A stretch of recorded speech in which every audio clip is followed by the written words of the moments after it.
Olá, aqui com a minha água com limão, conversando com os meus irmãos, e nós estamos nas últimas semanas refletindo numa série de mensagens na nossa comunidade a partir do Sermão do Monte. Essa série, encabeçada pelo nosso queridíssimo pastor Carlinhos Queiroz, terá sequência pelas próximas semanas e eu vou ter a alegria e o privilégio de compartilhar também algumas partes dessa série com os meus amados irmãos, a partir desses ensinos profundos para a nossa vida.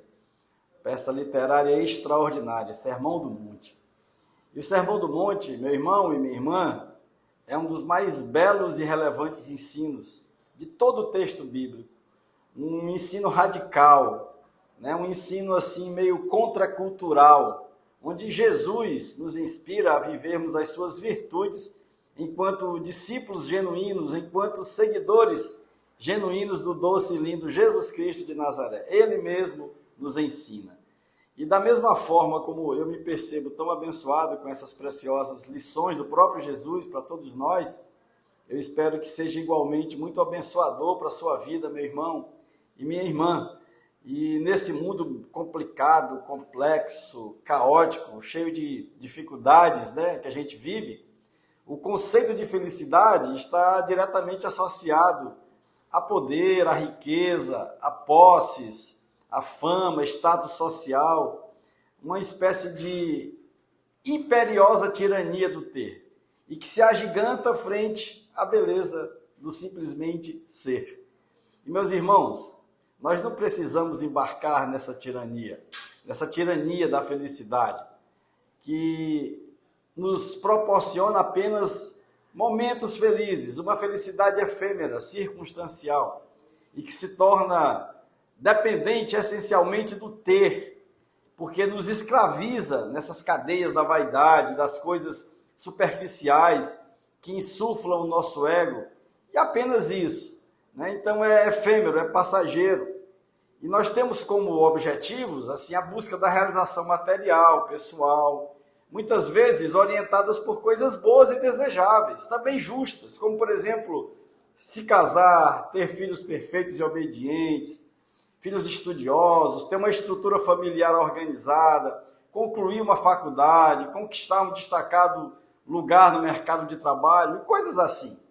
E Jesus, quando fala de felicidade, ele não propõe que a gente exclua essas coisas maravilhosas e boas. E também Jesus não está propondo a gente excluir o riso, a alegria, a celebração, os sonhos e nem os grandes e bons momentos da vida. Aliás, Jesus nos ensina e nos inspira a celebrarmos a vida com alegria e a contemplarmos toda a beleza do viver. Jesus acrescenta e deixa muito claro que nele a felicidade cabe em qualquer circunstância ou contingência da vida, meu irmão. E aqui está o ponto. Porque nós podemos ser felizes tendo ou não tendo.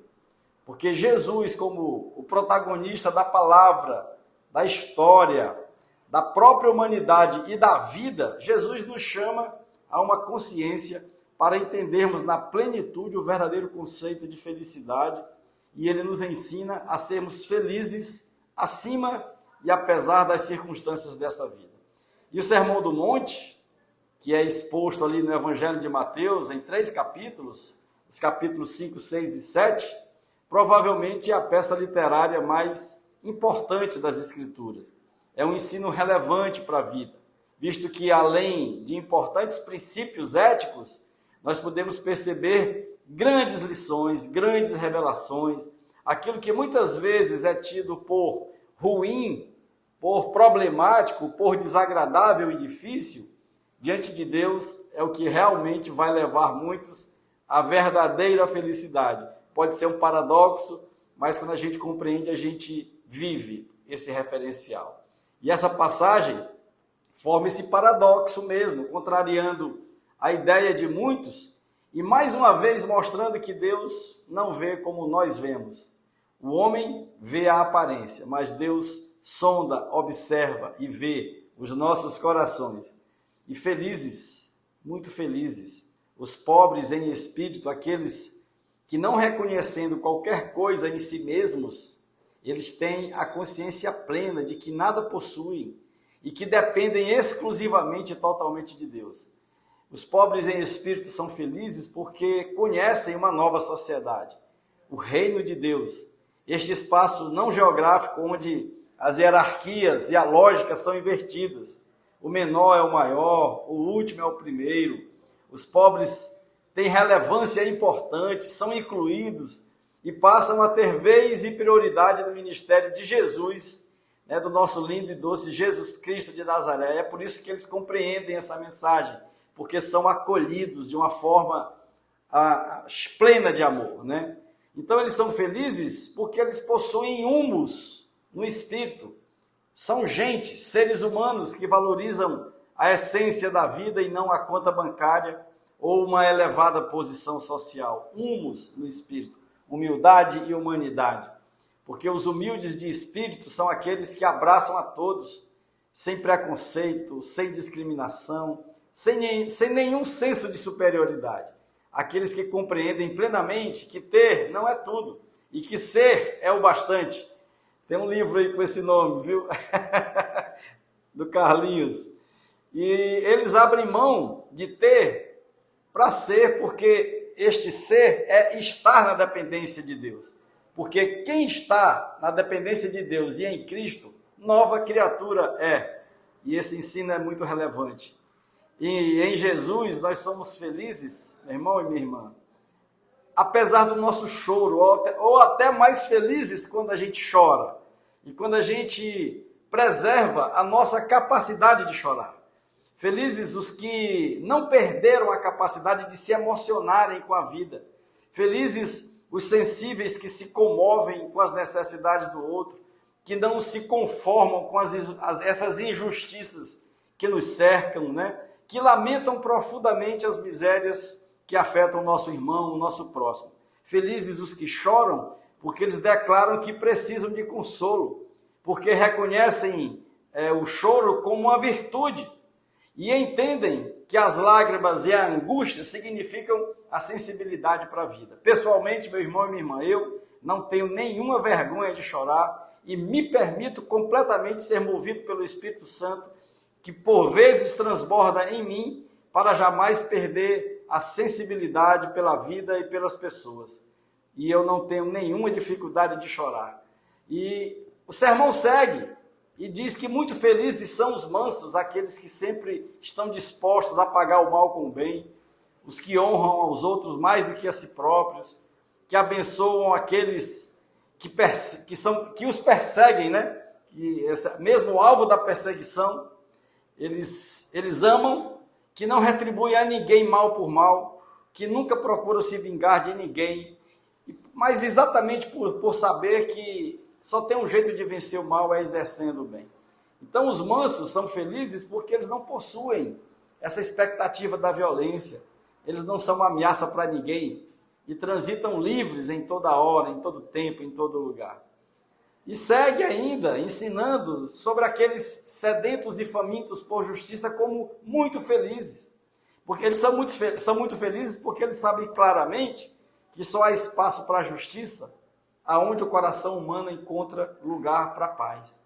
E Jesus é o único justo, Jesus é o único bom, e Jesus é a expressão máxima de justiça. E a nós, o que é que cabe a nós, a mim e a você, meu irmão e minha irmã? Essa sede e essa fome de justiça, dessa justiça que nos remete, digamos, ao conceito da consciência de equidade, que significa amor associado à própria justiça, para que sejamos uns com os outros em equidade, né? Felizes, muito felizes, os que se solidarizam com a miséria e a dor do outro, que têm compaixão pelos que sofrem, que colocam seus corações, todo o coração na miséria do outro, misericórdias, todo o coração de Deus na nossa miséria, para que a gente aprenda todo o nosso coração na miséria do outro, para a gente entender que a vida só faz sentido se nós formos cheios de compaixão, socializando aquilo que a gente é, aquilo que a gente tem e até o sofrimento do nosso irmão. Então, muito bem-aventurados, felizes, aqueles que não possuem na mente a visão da maldade e que sempre enxergam o melhor do outro. Felizes os que têm o coração de uma criança, que são puros na essência, são simples como os pássaros, sem perder discernimento. É muito importante que se diga isso. Felizes aqueles que enxergam a vida com os olhos da alma e do coração, cheios de pureza, e que oram para recebermos e para vivermos com o coração de uma criança, semelhante ao coração de Jesus, que é a expressão máxima de pureza de coração e de santidade plena. Felizes, muito felizes, imensamente felizes, todos aqueles que, visitados pelo Príncipe da Paz, agregam paz e harmonia aos ambientes com a sua presença, que entram numa zona de conflito e acalmam, que harmonizam e constroem ações promotoras da paz. Felizes os que são elo para unir ao invés de separar. Felizes os conciliadores, os pacificadores. Felizes, muito felizes, estes embaixadores da paz, da reconciliação. Jesus está aqui no início do Sermão do Monte, descrevendo em cores vivas e nítidas o tipo de pessoa que é feliz. E quando nos identificamos com Jesus, nós podemos experimentar essas virtudes, as virtudes desta felicidade genuína. E aí nós entendemos o que significa reino de Deus, porque nós vivemos o reino de Deus revelando a presença do Rei entre nós e em nós. E o que aprendemos com este precioso ensino de Jesus? Tantas lições belas e maravilhosas, mas nós aprendemos que podemos ser felizes, independente ou apesar das circunstâncias e contingências da vida. Tendo ou não tendo, casado ou solteiro, com filhos ou sem filhos, em paz ou atravessando desertos, com a vida em ordem ou passando por dificuldades. Porque a essência da felicidade está na certeza de que Jesus é o Senhor das nossas vidas, que Ele está no controle das nossas vidas e que nos ama infinitamente, apesar de nós. E por isso, nós entendemos o que significa ser felicidade para vivermos essa felicidade. E o que Jesus quer que a gente aprenda dessa lição tão preciosa? Que a gente possa ser sal, ser luz para esse mundo complexo, caótico, difícil. Que nós possamos fazer diferença nesse mundo, que possamos contribuir para transformar esse mundo, esse espaço, os espaços e os ambientes em que vivemos, num ambiente melhor, num mundo melhor, sendo como Ele é. Que nós possamos dar continuidade ao seu ministério, na direção uns dos outros nas relações santas, íntegras, duradouras, verdadeiras. Meu irmão, minha irmã, nós podemos ter felicidade, apesar das circunstâncias, mas nós podemos também ser felicidade, vivendo as bem-aventuranças em favor de nós mesmos, do nosso próprio irmão, do nosso próximo, para o nosso próprio bem e para o bem das pessoas, para o bem uns dos outros. E quando nós vivemos este lindo e precioso ensino, nós internalizamos esta maravilhosa e extraordinária mensagem do Jesus Cristo. Nós podemos sonhar com esse estilo de vida que nos permite entender e viver a felicidade genuína, apesar e acima dessas circunstâncias que nos cercam, que na essência tem uma íntima relação com a alegria plena e completa. Essa felicidade está intimamente ligada à alegria do contentamento e não à felicidade da satisfação. E o Sermão do Monte é uma fonte inesgotável de sabedoria e de muita inspiração para que nós, que nos aventuramos nessa linda jornada de sermos discípulos, seguidores de Jesus, possamos aprender e viver. E o Sermão do Monte não é apenas um conjunto de ensinamentos morais ou éticos, é um chamado à radicalidade da transformação interior. Jesus desafia os discípulos a irem além do superficial e a mergulharem profundamente nas águas do seu evangelho. As bem-aventuranças, por exemplo, não representam apenas uma lista de virtudes que a gente tem que buscar para alcançar, mas as bem-aventuranças representam um convite para uma revolução interior que modam a nossa visão de mundo e nos influencia, nessa interação com os outros, com os nossos irmãos, para uma vida genuinamente feliz, alegre. Então as lições do Sermão do Monte não são meramente teóricas, mas têm uma aplicação prática do nosso mundo atual. E nessa sociedade onde a gente busca pelo poder e pelo sucesso, muitas vezes esses objetivos se sobrepõem ao exercício dessas virtudes, a empatia, a compaixão, a estas lições preciosas que nos convidam a priorizar valores eternos e não coisas temporais, efêmeras. Então, ao enfrentarmos desafios sociais, políticos e culturais, o Sermão do Monte nos guia a abordá-los com a mansidão, com a justiça, com a paz. E a busca pela integridade deve ser central nas nossas ações. E a misericórdia deve ser a marca registrada da nossa resposta às necessidades dos nossos irmãos, do outro. E nesse mundo marcado por divisões, nós somos chamados a sermos construtores de pontes, pacificadores, que buscam a unidade e a reconciliação. E o Sermão do Monte não é apenas uma peça literária bela e ensinadora, vai muito além. É um mapa de vida para os discípulos autênticos de Jesus. As suas lições transcendem o tempo e o espaço, permanecendo como um farol de esperança e de direção para todos nós. E à medida que a gente mergulha e absorve a radicalidade deste precioso ensino, nós descobrimos um modo de vida que desafia as convenções humanas e molda o nosso caráter à imagem e à semelhança de Cristo.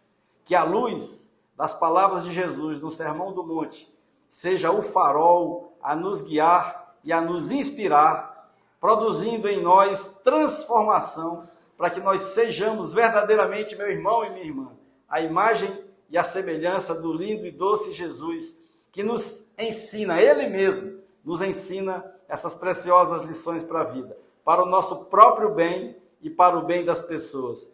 Que o Senhor te abençoe, te guarde, que o Senhor te encha de paz, que o Senhor te encha de alegria e de esperança, e que você tenha uma linda semana, um ótimo dia. Um beijo, um abraço com a alma e até a próxima.